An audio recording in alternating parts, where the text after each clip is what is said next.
Para que los vecinos por aquí conozcan la palabra, conozcan el evangelio, y lo vamos a hacer a través como de algunas actividades así como de una feria infantil con los niños. Así que esperamos, mis hermanos, que usted dentro de 8 días venga dispuesto, se anime y haga parte de la actividad, ¿de acuerdo? ¿Recuerdan? Si el hermano José se acuerda de esa actividad, hermano? Eso que usted estuvo, recuerdo que usted estuvo repartiendo los refrigerios. ¿Sí fue así? Ya no se acuerda, hermano José.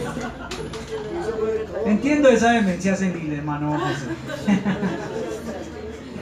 Anímense dentro de 8 días, mis hermanos, para venir a colaborar. Usted dice, bueno, yo no entiendo, yo no sé hacer esto, yo no sirvo para esos juegos. Pero mis hermanos, de muchas formas usted puede colaborarnos en la logística.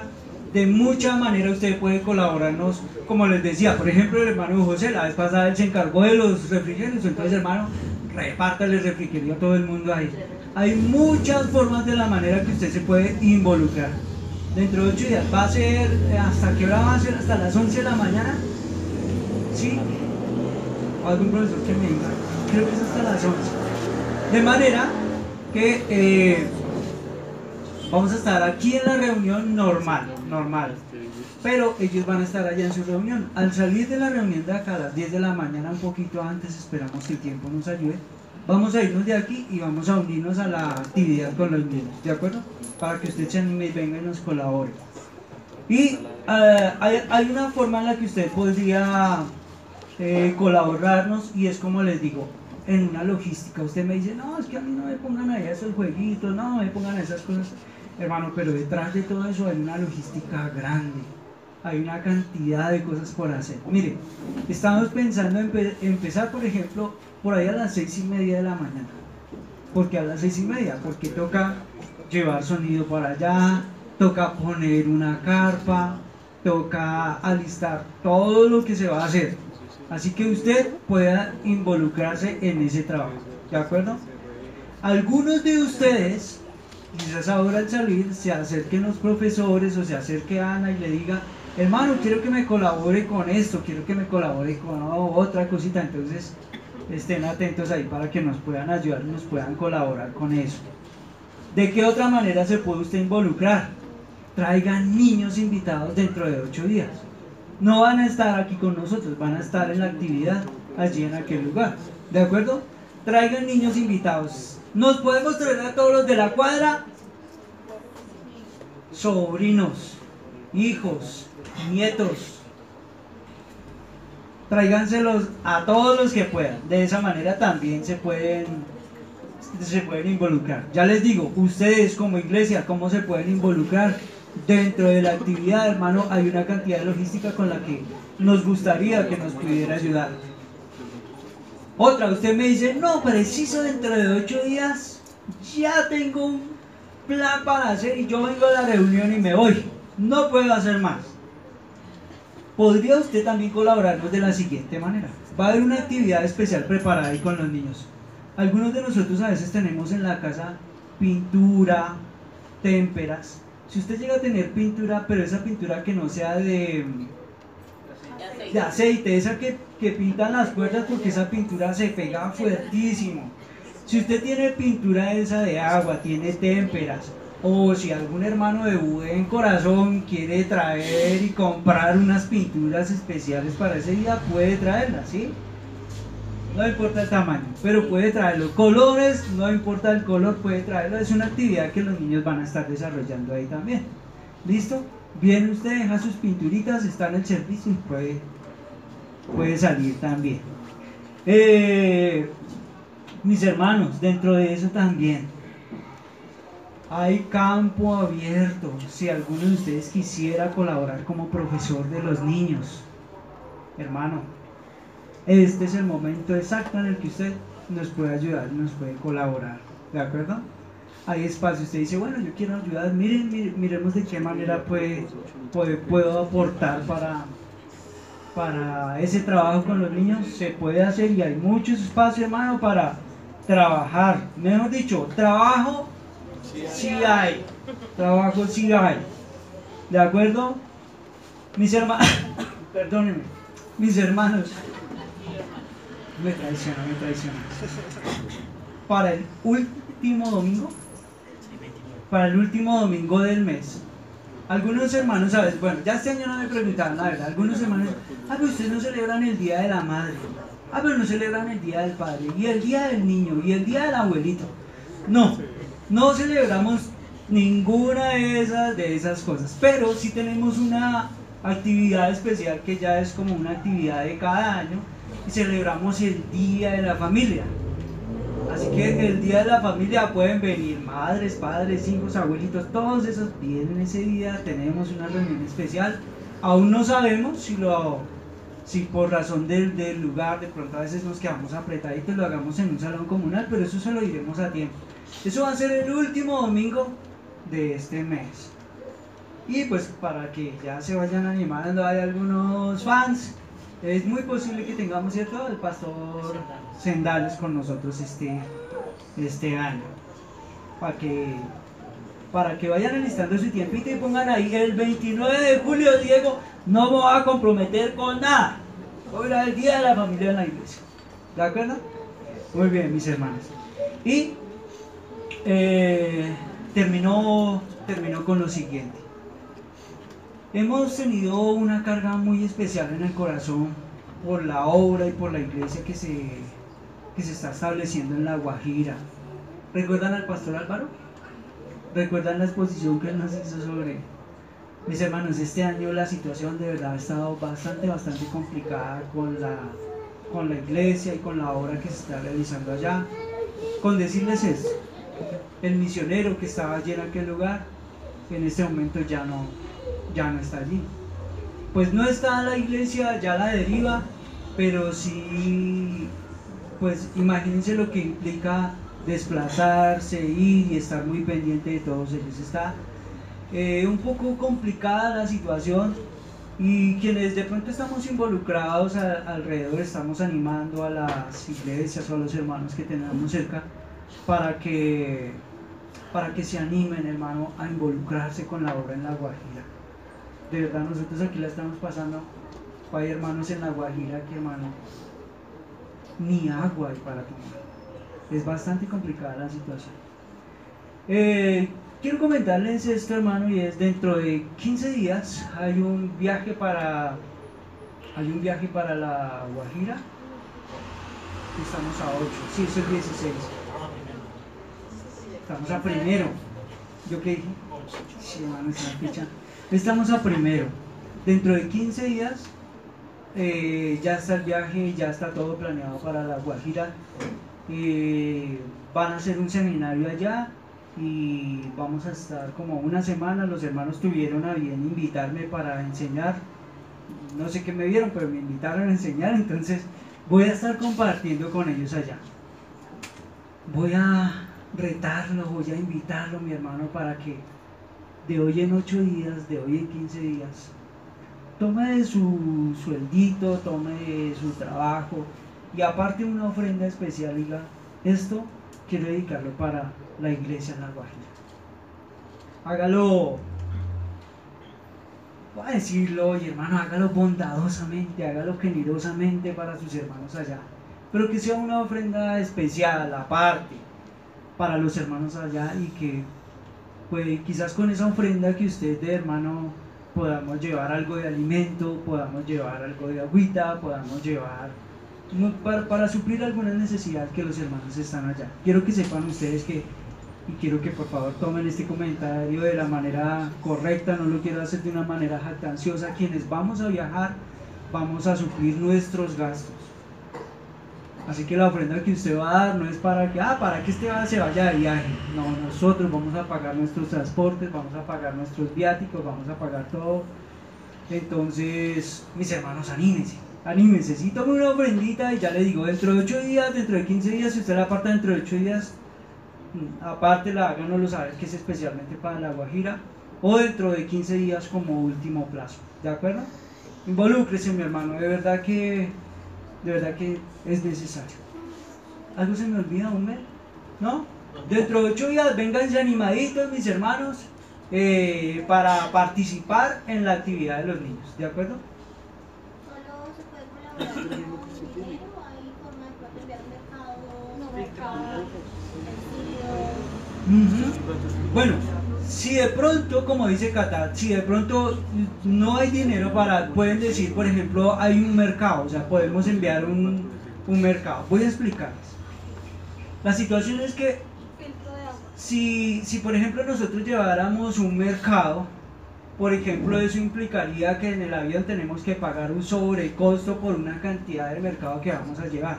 Y pagar ese sobrecosto en realidad sería más sabio nosotros hacer mercado. Ese mercado creo que se hace por allá en Riohacha, en uno de esos lugares. Hay un sitio central donde se puede hacer mercado y es muchísimo más cómodo, sería más rentable, digamos, nosotros comprar el mercado allá y no pagar un flete por nosotros llevar mercado aquí para allá. Pero si alguno de ustedes quisiera, por ejemplo, un filtro de agua, ese sí no hay cómo comprar por allá. Un filtro de agua, no sé, creo que vale como 100.000 pesos, un poquito más, algo así. Entonces de esa manera sí, Cata. Dímelo.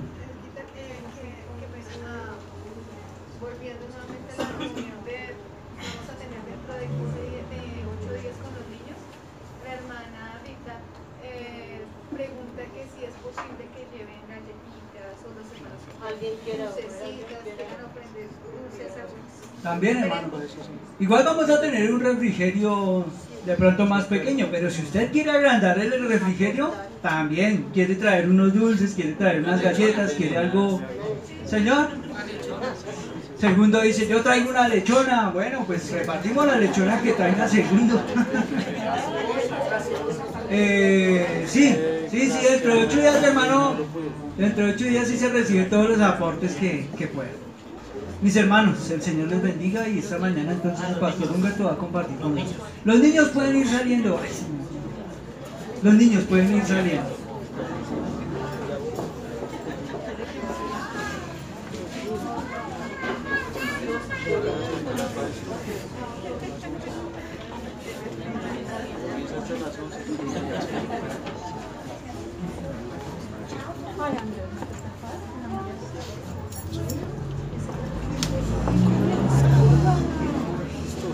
Mis hermanos, buenos días.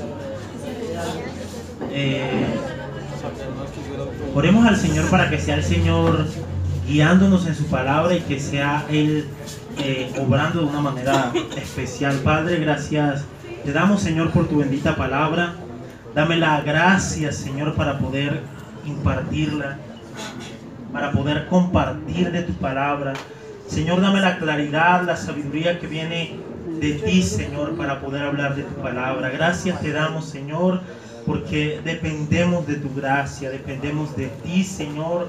Y si estamos en este lugar es por tu infinita gracia, por tu infinita misericordia. Señor, te adoramos y te bendecimos dándote gracias. Guíanos de una manera especial. Abre nuestro entendimiento para ver las maravillas de tu ley, Señor. Gracias te damos en el nombre glorioso de Jesús. Amén y amén. Mis hermanos,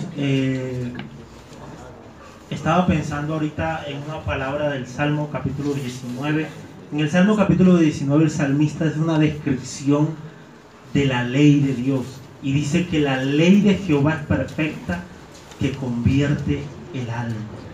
Mis hermanos, si algo tiene el poder de transformar y de cambiar a una persona, no es un sistema, no es una iglesia per se o propiamente dicha, es la palabra de Dios. Si algo tiene el poder de transformar, de cambiar, de trastornar el corazón del hombre, es la palabra de Dios. Espero que por la gracia de Dios, hay una cita en Efesios capítulo 3 versículo 18, espero que por la gracia de Dios, mis hermanos, hoy podamos entender un chin, como dicen los dominicanos, o un poquito más, un poco más, la anchura, la profundidad, la longitud, la altura del amor de Dios, mis hermanos. Espero que por la gracia de Dios hoy podamos entender un poco más acerca del amor de Dios y un poco más acerca de nuestra gran indignidad, mis hermanos. Espero que por la gracia de Dios podamos entenderlo. Así que hoy estamos estudiando ¿qué libro, mis hermanos? Oseas. Estoy con Hechos en la mente todavía. Oseas capítulo ¿qué? ¿Capítulo 2? No, ¿capítulo qué? Vamos a comenzar. Capítulo 3. Así que abramos nuestras Biblias allí. 5 versículos, mis hermanos.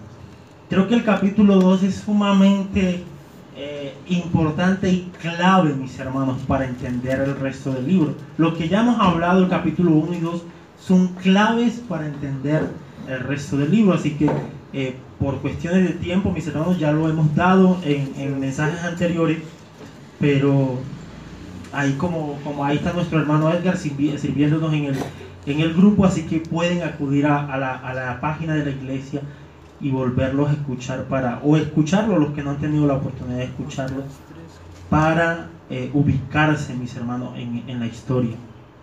Oseas capítulo 3, ¿qué dice, mis hermanos? Oseas 3, ahí está la Biblia adiestrada ya. Dice: me dijo otra vez Jehová, ve, ama una mujer amada de su compañero, aunque adúltera como el amor de Jehová para con los hijos de Israel. ¿Qué más dice? Mira la Dios de Israel y ama a de paz. Dice: la compré entonces para mí por 15 siclos de plata y 1 homer y medio de cebada. Y le dije: tú serás mía durante muchos días. No fornicarás ni tomarás otro varón, lo mismo haré yo contigo. Creo que las Américas dice: yo seré para ti. Este pedacito. Verso 4 dice: porque muchos días estarán los hijos de Israel sin rey, sin príncipe, sin sacrificio, sin estatuas, sin efod, sin terafines. Verso 5: después volverán los hijos de Israel y buscarán a Jehová su Dios y a David su rey, y temerán a Jehová y a su bondad en el fin ¿qué? De los días, mis hermanos. El Señor añada bendición a su palabra. Esa es su palabra, esa es la que tiene poder, mis hermanos. El mensaje es gracia del Señor. Espero que Dios pueda añadir bendición a su palabra y podamos ser bendecidos y edificados en esta mañana. Mis hermanos, en este tiempo que he estado estudiando el libro de Oseas, he sentido como si Dios estuviera predicando a mi corazón antes que yo pararme a este lugar y predicarles a ustedes. He sentido como si el Señor estuviera hablando allí directamente al corazón mío, mis hermanos. Y esa es la obra del Señor, es la palabra del Señor que tiene poder para transformar y cambiar nuestros corazones. Cuando estaba pensando en esto de la historia de Oseas, pensaba en lo siguiente. Decía: si Oseas estuviera en nuestra época,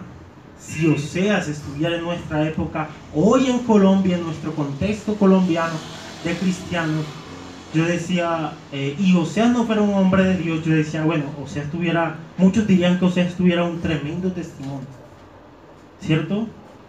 Que Oseas tiene un impresionante testimonio, si Oseas estuviera en nuestra época. Muchos dirían de Oseas y de Gomer que el testimonio de ellos es impresionante, impactante. Y de seguro estaría corriendo por la internet, por la televisión, por la radio, etc. Y de seguro de Oseas no ser un hombre de Dios, mis hermanos, muchos hoy en día sabrían más de Oseas y de Gomer que de Dios, si estuvieran en esta época. ¿Por qué, mis hermanos? Hoy en día, muchos, mis hermanos, aún el púlpito se ha prestado tristemente para que muchos se pasen hablando de sus propias vidas, de sus propios testimonios, de sí mismo. Y eso no es más, mis hermanos, que una expresión del orgullo y de la vanagloria del corazón del hombre. Hoy se ha prestado tristemente para eso. Y no, aclaro, el testimonio o contar un testimonio no tiene nada de malo en sí mismo. Pablo lo contó, ¿recuerdan Hechos? Pablo contó su testimonio, no tiene nada de malo en sí mismo. Lo malo es hacer de nuestro testimonio una predicación, mis hermanos. Eso es lo malo. Lo malo es tomar como base nuestro testimonio y no la santa palabra de Dios. Eso es lo malo, mis hermanos. Y cuando pensaba en el capítulo 3, yo decía, y en el testimonio de Oseas y de Gomer, decía, hay un contraste tremendo entre el testimonio de Oseas y los testimonios que hoy solemos escuchar. Primero que todo, en el caso de Oseas y Gomer, Dios usó su testimonio para hablar a quién, mis hermanos, a Israel. El énfasis, la intención de Oseas no era hablar de él y de Gomer. La intención de Oseas era hablar de la relación de Israel o del reino del norte con Dios. Esa era la intención de Oseas. Dicho de otra manera, el énfasis de Oseas no está en su relación con Gomer, sino en quién, en la relación de Dios con su iglesia. Allí está el énfasis, mis hermanos. De hecho, cuando ustedes analizan, quizás la deducción que hice personal, Humberto Álvarez, quizás la deducción que hice estaba mal, pero mirando las partecitas del testimonio de Oseas y de Gomer, yo dije, yo creo que no ocupan ni el 1%, ni el 2% del libro. Y es Oseas quien lo escribió. Y el testimonio de él y de Gomer, yo creo que no alcanza a ocupar el 1%. La mayoría él se enfatiza en la relación de Dios e Israel. Amén, mis hermanos. Así que con esto en mente, mis hermanos, quisiera que vayamos al versículo 1 del capítulo 3. Dice, me dijo otra vez. ¿Qué le dijo? Me dijo otra vez Jehová, ve, ama a una mujer amada de su compañero, aunque adúltera como el amor de Jehová para con los hijos de Israel, los cuales miran a dioses ajenos y aman tortas de pasas. Mis hermanos, para poder entender este versículo es necesario retrocedernos un poco y abrir nuestras Biblias. Céntrense allí en el versículo 2 del capítulo 1 de Oseas. ¿Qué le dice Dios a Oseas? ¿Recuerdan? ¿Qué dice? En el principio de la palabra de Jehová, por medio de Oseas, dijo Jehová a Oseas, ve, tómate una mujer fornicaria e hijos de fornicación, porque la tierra fornica, apartándose de Jehová. En el versículo 2 del capítulo 1, mis hermanos, Dios le dice a Oseas que se case con una ramera. El capítulo 1 lo expuso nuestro pastor Edgar y él habló de 4 posturas o de 4 posibles interpretaciones acerca de este texto, las cuales no volveré a tocar porque ya se habló. Pero traigo este texto a colación, mis hermanos, para reafirmar nuestra postura. Creemos que el matrimonio de Oseas y de Gomer no es simbólico, es literal, es real, mis hermanos, real. Pero entendemos que Dios está hablando en un lenguaje proléctico o en un lenguaje futuro, es decir, es como si el texto estuviera diciendo, ve y tómate a una mujer que va a ser ramera, no que es ramera, va a ser ramera y cásate con ella. Entendemos de esa manera. Así que, obedientemente, mis hermanos, el profeta se casa ¿con quién? Con una mujer. Posiblemente, mis hermanos, Gomer no era ramera al principio, antes de su casamiento, no. El profeta va, se casa con esta mujer llamada Gomer. De hecho, el nombre Gomer en el hebreo indica que Gomer no era de una clase alta, era de una clase baja, pero no está indicando que era una ramera. Gomer no era ramera, mis hermanos. Gomer posiblemente era una mujer virgen, no, qué sé yo. Pero después del casamiento, mis hermanos, hubo una tendencia en el corazón de esa mujer. Gomer comenzó a sentir atracción por otros hombres. Otros hombres, mis hermanos. Gomer comenzó a sentir atracción por otros hombres. Y lo peor del caso, mis hermanos, Gomer comenzó a materializar esas atracciones. Es decir, Gomer comenzó a acostarse con otros hombres. Gomer la esposa del profeta Oseas, comenzó a acostarse con otros hombres, mis hermanos. Y no solamente eso, sino que tuvo el gran descaro de irse tras sus amantes. ¿Les parece fácil esa situación, mis hermanos? La Biblia no lo dice, mis hermanos, pero yo creo que esto tuvo que ser difícil, bien difícil, mis hermanos. Yo creo que tuvo que ser trágico y difícil esta situación para el profeta. ¿Se imaginan al profeta siendo la burla del pueblo? Siendo la burla de todos, mis hermanos. ¿Se imaginan al profeta? Porque no solamente esta mujer se fue tras sus amantes, dejó al profeta solo con sus hijos. ¿Se imaginan al profeta atendiendo a sus hijos y mientras atendía a sus hijos pensando que su esposa se estaba acostando con otros hombres? Terrible, mis hermanos. Esta situación no fue fácil, mis hermanos. ¿Se imaginan todo lo que tuvo que haber vivido este hombre? Dice un comentarista hablando de esta situación llamado Archer, hace un comentario interesante, dice: si Oseas proclamó su mensaje en los últimos años, podría haber vuelto sus ojos a su propia tragedia doméstica, viendo en ella la mano guiadora de Dios. Dice Archer: de esta manera Dios empleó la trágica experiencia personal de Oseas para revelar el pecado y el carácter de su voluntad, el pecado de su pueblo y el carácter de su voluntad de atraerlo otra vez a sí mismo. Dicho de otra manera, Dios usó la tragedia literal de Oseas y Gomer para evidenciar la tragedia espiritual en la cual se encontraba el pueblo con Dios. Dios usó la tragedia literal de Oseas, mis hermanos, para evidenciar la tragedia espiritual en la cual se encontraba el pueblo con Dios. Recuerden, mis hermanos, no hay nada peor que estar lejos de Dios. El salmista declara: mejor es un día en tus atrios que 1000 fuera de ellos. No hay nada peor, mis hermanos. No hay nada peor que estar fuera del pacto. No hay nada peor que eso. De hecho, hay un texto, y voy a citar la Biblia de las Américas. Hay un texto más adelante en Oseas capítulo 13, versículo 9. Estoy citando la Biblia de las Américas. Dice: tu destrucción vendrá.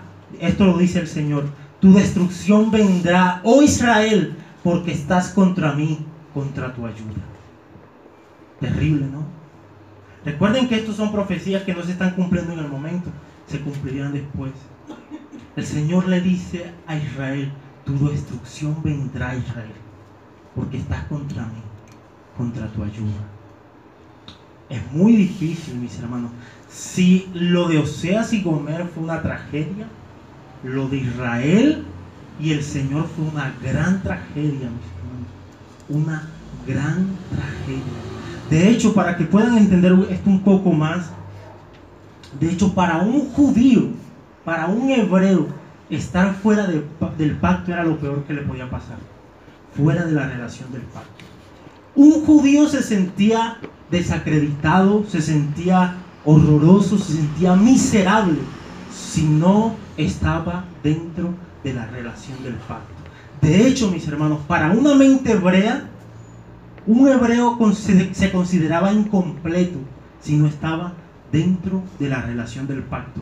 Dicho de otra manera, un hebreo no se consideraba ser humano si no estaba dentro de la relación del pacto. ¿Recuerdan por qué algunos judíos comparan a los gentiles como perros? ¿Sí comienzan a conectar ya los cables? Para un hebreo, mis hermanos, esto era trágico. Estar fuera de la relación del pacto era realmente trágico. Si alguien estaba fuera de la relación del pacto, no veían diferencia entre un animal y una persona. ellos se desacreditaban si no estaban dentro de la relación del pacto. Imaginen lo que está pasando entre Dios e Israel. Terrible, mis hermanos. Lo que está pasando es realmente terrible. Verso 1. Así que con esto en mente, mis hermanos, ahora sí vamos a leer el verso 1 del capítulo 3. Me dijo otra vez Jehová. ¿Quién está hablando acá, mis hermanos? El mismo que le dijo a Oseas que fuera y se casara con una mujer que iba a ser ramera, es el mismo que le está diciendo a Oseas: ve y llama a una mujer amada por otros. Es el mismo. Y no podríamos entender por el contexto que el versículo 1 del capítulo 3 se está refiriendo a otra mujer diferente a Gomer. No, mis hermanos. El capítulo 3 se está refiriendo a la misma Gomer, a la misma esposa. Y Dios le está diciendo: ve y llama. Y quiero llamar tu atención sobre esa palabrita, ve. Cuando pensaba en esto, yo le decía a mi esposa, bueno, menos mal que la Biblia es transcultural. Si yo interpretara este texto en mi costeñol, no lo entiendo. Hablaría una herejía, mejor dicho. Porque la palabra ve en costeñol viene del verbo ver. ¿Recuerdan que a veces nosotros nos comemos la R, la S? Pero la palabra ve en el español, mis hermanos, viene del verbo ir, que indica acción, que indica moverse, que indica desplazarse. Oseas debía ser activo en su conquista o en su reconquista por su esposa Gomer, que se había ido ¿a dónde? Tras sus amantes. Oseas no debía ser como aquel joven de 24 años, aquel joven adulto que está orando por aquella joven de la iglesia y nunca le ha dicho nada, ni siquiera un Dios te bendiga. No, Oseas no debía ser como ese joven. Oseas debía ser activo en esa conquista. El problema es que ya no estamos hablando de una mujer virgen. El problema es que Oseas no va a conquistar a la super espiritual. El problema, mis hermanos, es que ya no estamos hablando de la primer Gomer, de aquella Gomer que posiblemente era virgen, de aquella Gomer que posiblemente era una buena mujer. Ahora estamos hablando de una mujer que se ha vendido, que ha vendido su cuerpo, que se ha ido tras sus amantes. ¿Fácil para Oseas, mis hermanos? No. ¿Difícil para Oseas? Difícil. ¿Humillante para Oseas? Humillante, mis hermanos. Pero Oseas debía ir y buscar a esta mujer. Oseas debía tomar la iniciativa de ir y buscar a Gomer, porque Gomer en su condición jamás volvería al hogar, jamás volvería con Oseas, mis hermanos. Israel, el reino del norte, en su condición paupérrima de idolatría, de pobreza, de pecado, jamás hubiese vuelto a los pies de Cristo, a los pies del Señor, si no fuera porque el Señor toma la iniciativa de atraerlos. Tú y yo jamás estuviéramos en los pies de Cristo si Cristo no toma la iniciativa de ir a buscarnos. El Señor tomó la iniciativa, mi hermano Montilla, de ir y conquistar una ramera para él. Esa historia tiene mucho que ver con nosotros. El Señor tomó la iniciativa de ir y conquistar una ramera para él. Ese para él tiene un énfasis importante, ahorita lo vamos a ver. El Señor tomó la iniciativa. ¿Qué dice Juan, mis hermanos? ¿Recuerdan las palabras de Juan? No que yo lo encontré a él, nosotros no lo encontramos a él. Jonathan no lo encontró a Dios, yo no encontré al Señor, Él me encontró a mí, Él me halló a mí y me trajo a sus caminos, y te trajo a sus caminos y te conquistó por la pura gracia, mis hermanos. Porque así como Gomer era indigna del amor de Oseas, así tú y yo somos indignos del amor de Dios. Así como el reino del norte era indigno del amor de Jehová, nosotros somos indignos del amor de Dios. Recuerda, mis hermanos, lo que dice Romanos 5:8. Mas Dios muestra su amor para con nosotros en que, siendo aún pecadores, Cristo murió por nosotros. En nuestro estado máximo de pecado, cuando estábamos atestados de pecado, el Señor nos amó. Recuerden que el Señor no vino a morir por justos. Bueno, de hecho no hay justos. El Señor vino a morir por pecadores, como tú y como yo. Eso lo hizo el Señor. El Señor tomó la iniciativa de ir y buscarnos y atraernos hacia Él. Algunos más testaduros que más duros que otros, sí, pero el Señor nos ha traído a su gracia, mis hermanos. Esto se los he dicho, se lo vuelvo a decir. En cierta ocasión le hacían una entrevista a un escocés y le decían: señor escocés, ¿cuántas personas participaron en su salvación? Y él dijo: 2. ¿Cómo así? ¿Acaso usted no es reformado, calvinista, hipercalvinista? ¿Cómo así que participaron 2? Él dijo: sí. Por un lado, yo hice todo lo posible para no buscar de Dios. Por otro, Él hizo todo lo posible para que yo buscara. Y Él ganó. Aleluya. Dice este hombre: alabado y glorificado sea el nombre del Señor. Así que la conquista de Oseas no es cualquier conquista. La iniciativa de Oseas implica muchas cosas, mis hermanos. ¿Qué sigue diciendo el texto?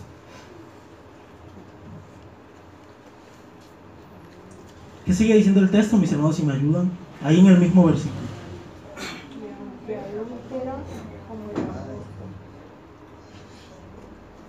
Dice, me dijo otra vez Jehová, ve.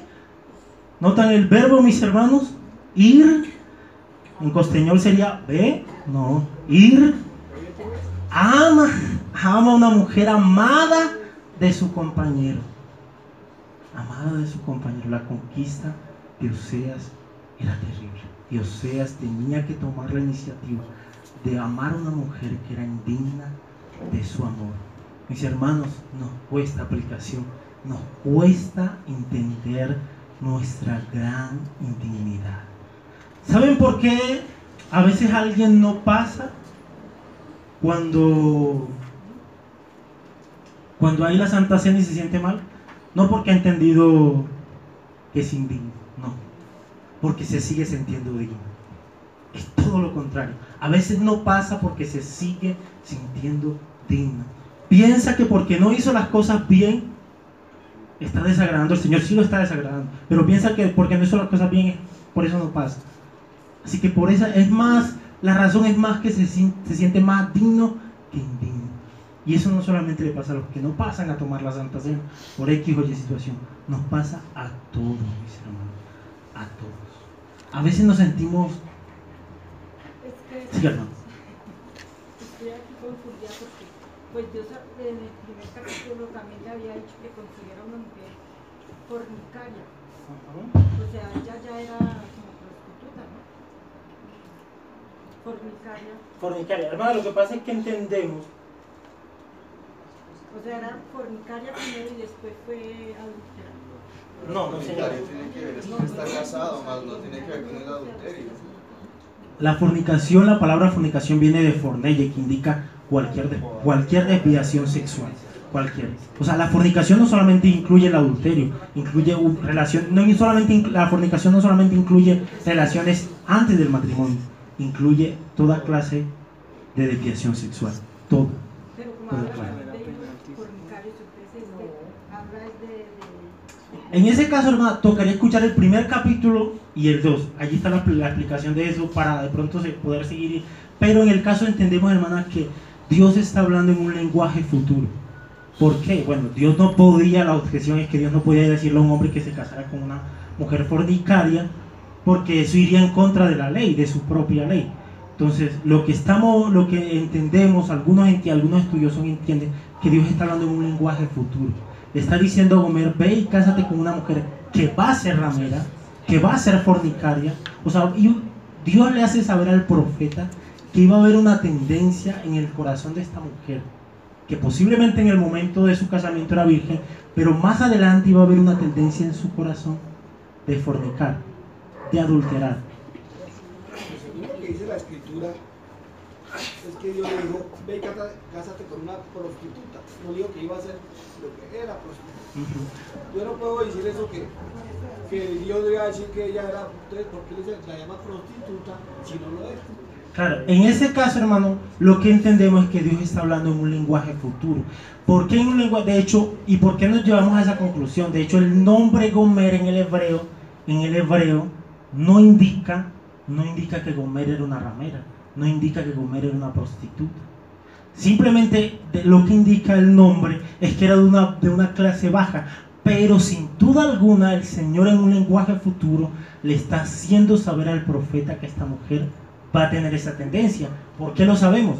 Porque en el resto del libro y en el capítulo que estamos estudiando lo estamos viendo. Sin duda alguna, Gomer, esta mujer, que quizás en el principio, en el inicio de su casamiento con Oseas, fue una buena mujer, pero que al final su corazón se desvió. Dios lo dijo que era la prostituta y era la Porque es que acá Dios no puede cambiar lo que es. Por ejemplo, acá dice en el primer capítulo de Oseas, dice, ve, así como dice el pastor, ve, tómate una mujer fornicaria e hijos de fornicación, porque la tierra fornica apartándose de Jehová. Bueno, hermano, ese tema, bueno, para no seguir extendiendo y para seguir con el tema porque se nos va el tiempo, ese capítulo se expuso y está en la página de la iglesia, el capítulo 1. Allí lo pueden descargar. Si alguna cosa le hacen las preguntas al expositor de ese capítulo, que fue allá el pastor Edgar, que está en la parte de atrás, para poder continuar en el tema. Pero si tienen dudas en cuanto a y tienen preguntas y sugestiones, nuestro pastor Edgar expuso el capítulo, expuso 4 posibles posturas, interpretaciones del texto, y nosotros nos identificamos con que era un matrimonio real y con que Gomer no era ramera en ese momento. Pero escucha el mensaje y si tiene preguntas puede hacérselas al hermano, o si quieres también a mí la puedes hacer, hermano, y compartirla allí. ¿Qué más dice el texto, mis hermanos? Así que estamos hablando de la intimidad de ¿quién? De nosotros. Nosotros a veces nos creemos dignos, mis hermanos, pero somos indignos. Noten lo que dice Matthew Henry. Dice, se sufre para que los cristianos sientan y entiendan constantemente y completamente el estado miserable del cual los salva la gracia divina, para que puedan ser resguardados de confiar en sí mismos y que siempre puedan sacar todo su consuelo y esperanza de la rica y libre gracia de Dios en Cristo. Matthew Henry, un comentarista, dice, se sufre, mis hermanos, para que entendamos nuestra indignidad, porque a veces la comprendemos acá, pero no la sentimos acá. A veces entendemos que somos indignos, pero no la sentimos acá, mis hermanos. Es necesario no solamente comprenderla, sino sentir que somos indignos de su gracia, de su amor, y que Él nos salvó solamente por su infinita gracia. ¿Recuerdan Romanos 5:8? He hecho énfasis bastante en esta parte. Verso 2. ¿Qué dice el verso 2? Este verso me encanta, mis hermanos. Espero que el Señor me dé la gracia para poderlo transmitir. Dice, la compré entonces ¿para quién? ¿Quién la compró? Oseas. ¿Quién tomó la iniciativa de ir y conquistar a Oseas, mis hermanos? ¿Quién tomó la iniciativa? Gomer, perdón. ¿Quién tomó la iniciativa de ir y conquistar? Oseas. Pero por indicación del Señor. Sí, por guía del Señor. Dice, la compré entonces para mí por 15 ciclos de plata y 1 homer y medio de cebada. Quiero llamar su atención sobre esa palabrita, compré. Oseas compró a Gomer. Esa palabrita compró, mis hermanos, está indicando que Gomer tenía un dueño y no era Oseas. Ahorita lo vamos a averiguar si era un amante La pregunta es: ¿hasta dónde tuvo que llegar Oseas en su amor por Gomer? ¿Hasta dónde tuvo que meterse Oseas por amor a Gomer? ¿Qué tuvo que hacer Oseas por la mujer que lo había dejado con sus hijos, que le había dado las espaldas, la mujer que se había ido tras sus amantes? ¿Qué tuvo que hacer Oseas, el profeta de Dios, por amor a esta mujer? ¿Hasta dónde tuvo que ir Oseas, mis hermanos? ¿A dónde tuvo que ir a comprar a esta mujer? ¿Dónde tuvo que entrar el profeta Oseas? Pensemos en Oseas entrando en un prostíbulo. ¿Recuerdan que Gomer se había prostituido? Pensemos en Oseas entrando en un prostíbulo y negociando su esposa con un proxeneta, es decir, con el dueño del prostíbulo, con el dueño del negocio. Pensemos en eso. ¿Humillante? ¿Terrible, mis hermanos? ¿O les propongo otra, mis hermanos? Más bien pensemos en Oseas. Más bien pensemos que Gomer no estaba en un prostíbulo, que era dueña de un proxeneta o del dueño del prostíbulo, sino que estaba viviendo con uno de sus amantes, que era el dueño de ella. Pensemos en Oseas negociando a su esposa con uno de sus amantes. ¿Cuál sería más humillante? ¿Comprarle a Gomer al proxeneta, al prostíbulo, a un lupanar, o comprarle a Gomer a uno de los amantes? ¿Puede haber algo más humillante que eso, mis hermanos? Algunos estudiosos creen que sí.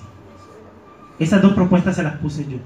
Algunos estudiosos creen que sí, mis hermanos. En esa época, el dueño del mercado de esclavos, escuchen, el dueño del mercado de esclavos no solamente era el dueño del mercado de esclavos, sino que era el encargado de supervisar a las prostitutas que se rendían honor a Baal, a los dioses falsos, a la diosa de la fertilidad. Así que Gomer no solamente había ofendido a su esposo, yéndose tras sus amantes, sino que había ofendido al Dios de Oseas, teniendo relaciones íntimas con otros hombres para dar honor a dioses falsos. Eso es más terrible todavía, y es doblemente doloroso para el profeta, y es doblemente terrible para el profeta, porque aparte que lo había ofendido a él, había ofendido a su Dios. Así que cualquier israelita consagrado, ¿qué pensaría de Gomer? ¿Recuerdan la mentalidad de un hebreo? Que estaba fuera del pacto, la consideraría menos que un ser humano. Sin embargo, ¿qué hizo Oseas? Fue y la compró. Y este es el argumento que usan los estudiosos para decir lo que les acabo de explicar. Fue y la compró por ¿cuántos? 15 ciclos de plata más un homer y medio de cebada. Bueno, mis hermanos, un homer y medio de cebada eran 15 ciclos de plata. Así que sumemos 15 ciclos de plata más otros 15 ciclos de plata más otros 15 ciclos de plata que valía el homer y medio de cebada. ¿Cuántos son? En ese momento el precio de un esclavo eran 30 ciclos de plata. Ese fue el precio de Gomer. Ahorita no le tengo el dato, pero se lo voy a averiguar. No sé cuánto vendría a ser ahorita, mis hermanos, pero 30 ciclos de plata fue el valor. El valor de un esclavo fue lo que pagó Oseas. ¿Por quién? Por su esposa Gomer. ¿Hay algo más humillante que eso, mi hermano? Pónganse en los zapatos de Oseas. ¿Hay algo más humillante que eso? ¿Hay algo más terrible que eso? ¿Hasta dónde llegó esta mujer? ¿Y hasta dónde llegó el profeta para ir y comprar a Gomer, su esposa? ¿Hay algo? ¿Cómo? La humillación de Cristo. Amén, aleluya. ¿Hay algo más humillante que eso? La humillación de Cristo. ¿Recuerdan Cristo, siendo Dios, 3 veces santo, perfecto en santidad, mis hermanos, dice Filipenses, se humilló, se hizo hombre, y ya eso es humillarse. Se despojó de su gloria. Y no solamente se hizo hombre, dice Filipenses, en su condición de hombre, se humilló hasta la muerte, y muerte de cruz. Y esa muerte de cruz en ese contexto, mis hermanos, era terrible, porque era morir como un criminal, morir como un malvado, como un pecador. ¿Les parece poco eso, mis hermanos? Eso me parece más humillante que lo que vivió Sebastián. Él se hizo pecado por nosotros. ¿Y saben qué, mis hermanos? Recibió la ira del Padre en lugar nuestro. En estos días que estamos hablando del infierno, los jueves, hemos llegado a la conclusión por la palabra que el infierno es infierno, no por el fuego, no por el elemento que es el fuego, no por los gusanos. El infierno, y no por el tiempo, el infierno es infierno porque la ira de Dios arde en ese lugar. Por eso es infierno. ¿Saben qué hizo Cristo con su pueblo, con su iglesia? ¿Saben qué hizo Cristo con aquella iglesia que se había ido tras dioses falsos, tras dioses ajenos, que había pecado contra él, que estaba revolcándose en su pecado? ¿Saben qué hizo, mis hermanos? Entregó su vida en la cruz del Calvario, y pagó la condenación del infierno eterno en un momentico en la cruz del Calvario. La Biblia dice que él se hizo propiciación por nosotros. La palabra propiciación significa apaciguar o apagar la ira del ofendido. Él se puso en medio en la cruz, en medio de la ira del Padre, y recibió la condenación eterna en la cruz del Calvario. Ahora pensemos, ¿por cuánto compró Oseas a Gomer? ¿Por cuánto nos compró el Señor a nosotros? Porque para nosotros fue barato, fue gratis, sin gas, sin gastar nada. Pero para Él significó la muerte de Cristo en la cruz del Calvario a precio de sangre. Interesantemente, la palabra redención significa comprados del mercado esclavo para ser libres. Él nos compró. ¿Y qué dice el texto? ¿La compré para quién? Para mí. O sea, dice, la compré para mí. No la compró para nadie más, para Él solo. El Señor, iglesia, te compró para Él. Y ser un buen cristiano, ser un buen hijo, ser una buena esposa, un buen esposo, ser un buen trabajador, no es un fin en sí mismo. Debemos hacer todo eso para la gloria de Dios, porque Él nos compró ¿para quién? Para Él. El que tiene como fin en sí mismo ser un buen cristiano, está perdiendo el tiempo, mis hermanos. El que tiene como fin en sí mismo ser un buen esposo, está perdiendo el tiempo. La Biblia dice que todo lo debemos hacer como para el Señor, para la gloria del Señor. Para la gloria del Señor, mis hermanos. Dice, la compré para mí. ¿Para quién ha comprado Dios a su iglesia? Dios no comparte su gloria con ninguno, mis hermanos. Con ninguno. Y hará lo posible para que la iglesia solamente sea de Él. Y lo va a hacer, mis hermanos. Al fin de los días, la iglesia le pertenecerá solamente al amado, a Cristo Jesús. Y allí estará la ausencia total del pecado que nos asedia. Allí estará la ausencia total de todo lo que nos atrae en esta tierra.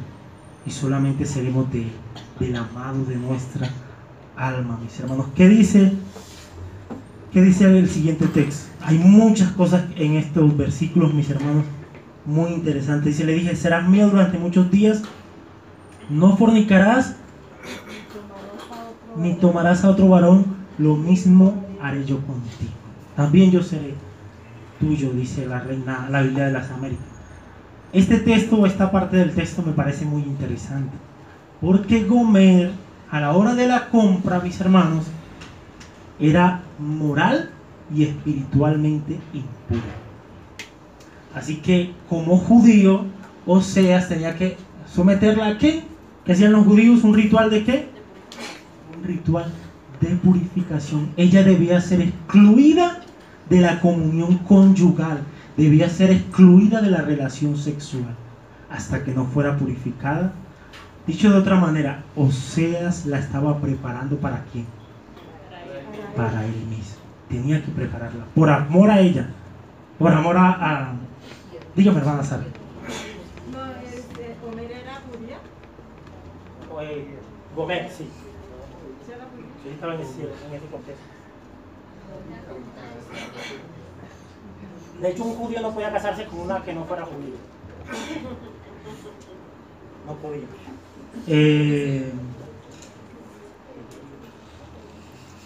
Sí, mis hermanos, así que debía entrar en ese proceso de purificación. La pregunta obligada a este momento, ya hemos hecho varias aplicaciones a la iglesia hoy en día. La pregunta es, ¿qué tiene que ver todo esto, mi hermano Montilla, con el reino del norte? ¿Qué tiene que ver todo esto? ¿Qué quiere comunicar el Señor al reino del norte? ¿Qué es lo que quiere comunicar al Señor? Porque recuerdan que el énfasis de Oseas no está en su relación, está en la relación de Dios con su pueblo. ¿Qué es lo que quiere comunicar el Señor? Se prostituyeron y dejaron de amar a su Dios verdadero, dejaron de amarlo a Él. Aunque ahí está la respuesta. Y el Señor les llama, aún así el Señor, a pesar de su pecado, les llama para rescatar. Sí, todo eso, aunque la respuesta, digamos, específica ahí está en el texto. Sigamos leyendo. Versos 4 al 5, podríamos colocar un subtítulo ahí para los que les gusta preparar sus mensajes aparte también. Mensaje de Dios a Israel. Versículos 4 y 5. ¿Qué dice? Porque muchos días, ¿quién iba a ser excluida en el versículo 3? De la relación, de la intimidad con su esposo. ¿Quién? Gomer, ¿no? En el versículo 4, porque por muchos días estarán los hijos de Israel sin qué. ¿Y sin qué más? Encerremos esas dos palabras en una sola. Sin gobierno civil. Israel iba a ser exiliada. El reino del norte iba a ser exiliada por los asirios. Y quedarían sin rey, sin gobernantes. ¿Saben qué significa eso? Quedarse rey. ¿Qué tal si toda la iglesia de Cristo quedara sin pastores, por decirlo de esa manera? Dios ha prometido edificar su iglesia, y ha sido Cristo y es de Cristo, pero Él tiene medios. Y Él usa a sus siervos, a sus líderes para guiar a su iglesia. ¿Por medio de qué? De su palabra. Así que el pueblo se quedaría sin rey, sin representante. El rey representaba una autoridad, como lo representa hoy en día el presidente. Representaba una autoridad divina de parte de Dios. El hecho de que fuera un mal rey, un pésimo rey, eso no le daba lugar al pueblo para rebelarse. ¿Quién se había rebelado contra Roboam? Contexto histórico. ¿Quién se había rebelado contra Roboam, el hijo de Salomón? ¿Quién? Jeroboam, pero ¿con quiénes más? Con todas las 10 tribus, mis hermanos. Se rebelaron contra su propio rey, contra Roboam. ¿Qué más dice el texto?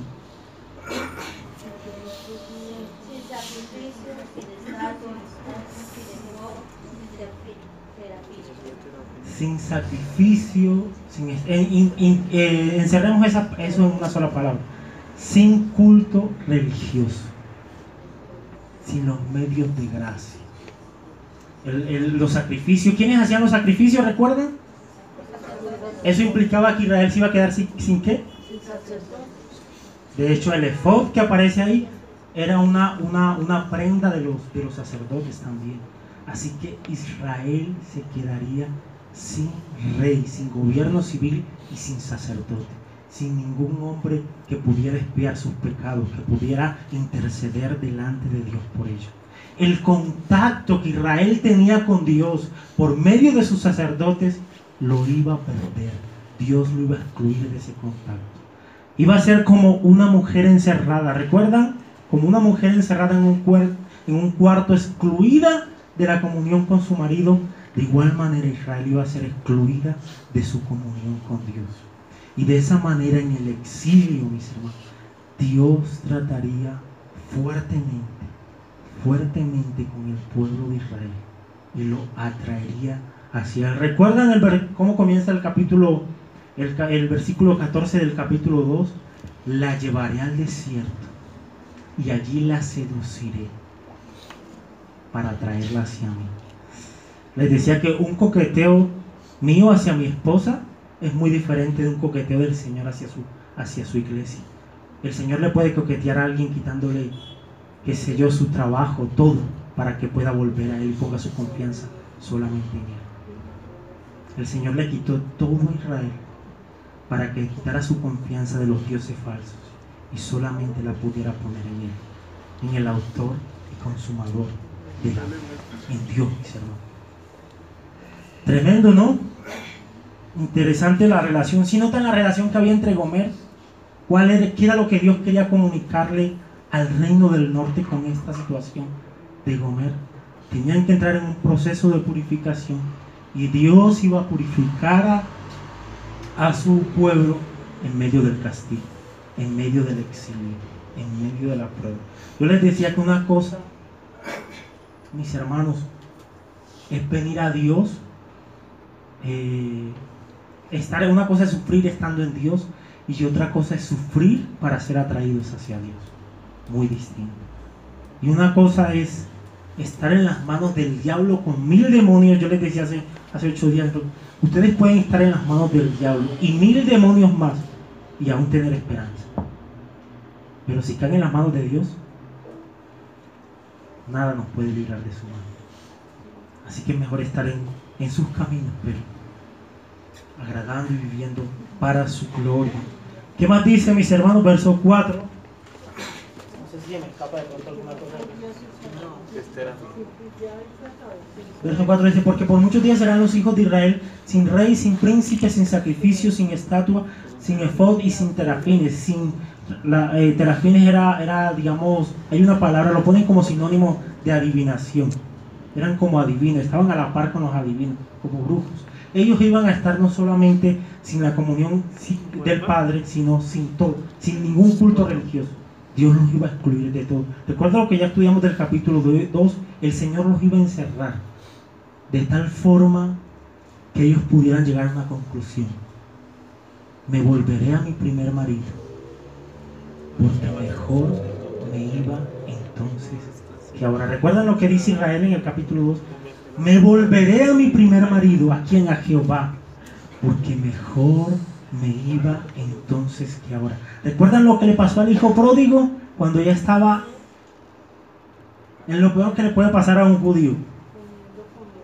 Comiendo comida de cerdo. De hecho, hoy en día, cuando van hacia Israel, en el avión hay una etiqueta que dice libre de comida de carne de cerdo. Lo peor que le podía pasar, y todos sabían, pero que llega a una conclusión y dice: me volveré a la casa de mi padre, porque allá un jornalero está mejor que yo. Israel iba a llegar a la conclusión que se volvería a su primer marido, mis hermanos, a su primer marido, porque mejor le iba entonces que ahora. Verso 5.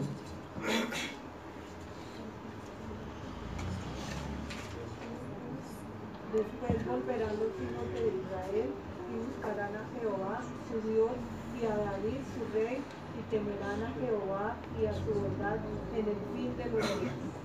Se lo voy a leer, mis hermanos. Un comentarista dice que el retorno del reino del norte no podía tener lugar sin el retorno a David su rey, o sin su reunión con Judá. Recuerden, mis hermanos, esto no se ha cumplido todavía en este momento de la historia, pero el reino del norte desaparecería, sería exiliado. Cuando algunos volvieran de ese exilio, iban a volver y se iban a reunir al reino del sur, al reino de Judá, y allí serían restaurados por el Señor. Aunque esto tiene una connotación mucho más grande, y su gran cumplimiento está en la promesa del Mesías, en la promesa de Cristo, que el verdadero Israel, el Israel espiritual, iba a ser redimida. Les leo este comentario y con esto termino este comentario. Dice un comentarista, Oseas prevé que Israel temerá al Señor, es decir, temblará delante del Señor. El pueblo se volvería y vendría temblando ante la santidad de Dios, consciente de su pecado. De este modo, la aflicción los llevaría al Señor. Con disciplina, con penitencia, aguardarían su bondad. De esa manera, mis hermanos, en el exilio, Israel entendería su gran maldad, su gran pecado. En medio del juicio, en medio de la disciplina del Señor, Israel iba a entender eso. Mientras tanto, como dice un comentarista, el Señor aguardaba el retorno de Israel. El Señor esperaba ese retorno. El Señor sabía que su pueblo volvería a él en ese trato tan fuerte por el cual pasó el pueblo de Israel o el reino del norte. Así que, mis hermanos, era lo que el Señor tenía para su vida. Espero que esto pueda ministrarnos nuestros corazones y recordar que hubo algo más humillante que lo que le pasó a Oseas. Dios se hizo hombre y se humilló hasta la muerte, en muerte de cruz, y vino a buscarte a ti y a mí para redimirnos y para un día presentarse a una iglesia sin mancha, sin arruga, sin nada de pecado delante de Él. Él lo va a hacer, mis hermanos. Él un día, Él está preparando a su iglesia para un día presentársela a Él mismo como una iglesia sin pecado, sin mancha, sin Él. Por eso descansamos en la promesa de Filipenses 1:6. Aquel que empezó la buena obra la perfeccionará hasta el día que Cristo venga, hasta el día de Cristo. Descansamos en su palabra. La luz de los justos es como la luz de la aurora, que va de en aumento hasta que el día es perfecto. Y descansamos, mis hermanos, en eso. Descansamos en que un día llegaremos a la estatura del varón perfecto, Cristo Jesús, a esa estatura espiritual. Llegaremos, oremos y démosle gracias al Señor Padre,